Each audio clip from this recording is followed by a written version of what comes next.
அனைவருக்குமே வணக்கம். சற்று முன் கிடைத்திருக்கக்கூடிய ஒரு மிக மிக முக்கியமான செய்தி ஒன்று வெளியாகியுள்ளது. சற்று முன் கோபாலபுரத்தில் திடீர் திரண்ட திமுக தொண்டர்கள். என்ன ஆச்சு? இது மாதிரி பார்த்தீங்கன்னா செய்திகள் வெளியாயிருக்கு. ஸோ இன்று காலை திடீர்னு பார்த்தீங்கன்னா சதுரடியாக திமுக சேர்ந்த தொண்டர்கள் பார்த்தீங்கன்னா முதல்வர் ஸ்டாலினுடைய வீட்டில் குவிந்த சம்பவம் பெரும் பரபரப்பை ஏற்படுத்தியிருக்கு. ஸோ இப்போ அதிரடியாக பார்த்தீங்கன்னா அனைவருக்குமே தெரியும் கரூர் நடந்த துயரத்தின் அடிப்படையில் திமுக பார்த்தீங்கன்னா இது முக்கிய பங்கு திமுகவுக்கு இருக்குது அப்படின்ற மாதிரி பார்த்தீங்கன்னா நிறைய ஊடகங்களும் நிறைய கட்சி தலைவர்களும் பார்த்தீங்கன்னா திமுக மீது குற்றச்சாட்டுகள் வைத்திருந்தாங்க. இந்த குற்றச்சாட்டின் அடிப்படையிலும் அதேமாதிரி உச்சநீதிமன்றம் பார்த்தீங்கன்னா மதுரை உச்சநீதிமன்றம் சதுரடியாக பார்த்தீங்கன்னா இந்த வழக்கில் தீர்ப்பு வழங்கியிருந்தது. ஸோ இந்த தீர்ப்பின் அடிப்படையில் முதல்வர் ஸ்டாலின் அவர்களுக்கு இதில் தொடர்பு இருக்குது. இதுக்கு அனைத்து பொறுப்புமே தமிழக அரசு தான் எடுக்க வேண்டும் அப்படின்ற மாதிரி பார்த்தீங்கன்னா நீதிமன்றம் போட்ட உத்தரவின் அடிப்படையில் தான் இப்போ அதிரடியாக முதல்வர் ஸ்டாலின் அவர்கள் இன்று காலை கைது செய்யப்பட போகிறாரு அப்படின்ற மாதிரி ஒரு தகவல் வெளியாக இருக்குது. ஸோ அப்படி நீதிமன்றம் என்ன தீர்ப்பு வழங்கியிருக்காங்க அப்படின்ட்டு தொடர்ந்து வீடியோவில் பார்க்கலாம்.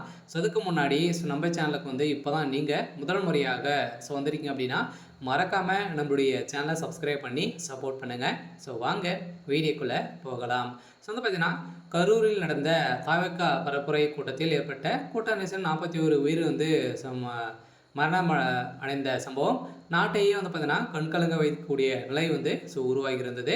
இந்த சம்பவத்தின் அடிப்படையில் சிபிஐ விசாரணை கோரியும் தமிழக வெற்றி கழகம் மீது நடவடிக்கை எடுக்க வேண்டும் என 7 பொதுநல வழக்குகளும் தமிழக வெற்றி கழக பொதுச் செயலாளர் புஷ்லி ஆனந்த் அதேமாதிரி நிர்மல்குமார் ஆகியோர் மீது மனு தாக்கல் செய்திருந்த நிலையில் மதுரை உச்சநீதிமன்றம் பார்த்தீங்கன்னா நேற்று விசாரணைக்கு வந்தது. இந்த விசாரணை அடிப்படையில் உச்சநீதிமன்றம் பொதுநல வழக்கு விசாரணையின் போது நடத்தவற்றை பார்க்கலாம்.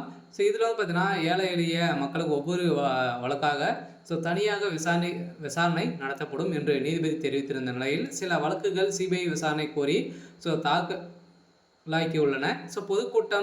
கூட்டங்கள் போன்றவற்றிற்கு வழிகாட்டுதல் பிறப்பிக்க கோரி சில வழக்குகள் தாக்கல் செய்யப்பட்டது. ஸோ இந்த வழக்கின் அடிப்படையில் இதற்கு கரூர் நடந்த சம்பவத்தின் அடிப்படையில் விஜய் அவர்கள் பிரச்சாரத்தில் ஈடுபடும் போது அவர் கேட்ட எந்த ஒரு இடமே இது வரைக்குமே 6 இடத்துல நடந்திருக்கு. ஸோ இந்த 6 இடத்துலையுமே பார்த்தீங்கன்னா அவங்க கேட்ட இடத்த கொடுக்கவே இல்லை. ஸோ ஒரு கூட்டம் நடத்துகிறாங்க அப்படின்னா அவங்களுக்கு தெரியும் இல்லையா, எவ்வளோ கூட்டம் வரும் அப்படின்றத தெரியும். ஸோ இந்த நிலையில் தான் பார்த்தீங்கன்னா அவங்க கேட்ட நிலையில் இதுக்கு மறித்த தமிழக அரசுக்கு தான் இப்போ அதிரடியாக பார்த்தீங்கன்னா 1 கோடி ரூபாய் அபராதம் விதிக்கிறதாகவும் ஒரு தகவல் வெளியாக இருந்தாலுமே விஜய் அவர்களுக்கு 12 மணி அளவில் நீங்கள் வர வேண்டியது 7 மணிக்கு வந்தது என்ன காரணம் அப்படின்ற மாதிரி நீதிமன்றம் எழுப்பிய கேள்வியின் அடிப்படையில் இப்போ சதுரடியாக ஒரு பரபரப்பை கிளப்பியிருக்கு. ஸோ விஜய் அவர்களுக்கும் ஒரு மிகப்பெரிய சிக்கலும் இருக்குது. சரி, ஓகே. ஸோ இன்னைக்கான அப்டேட் இதுதான். ஸோ மறக்காமல் நம்மளுடைய சேனலை சப்ஸ்கிரைப் பண்ணி சப்போர்ட் பண்ணுங்கள். தேங்க்யூ.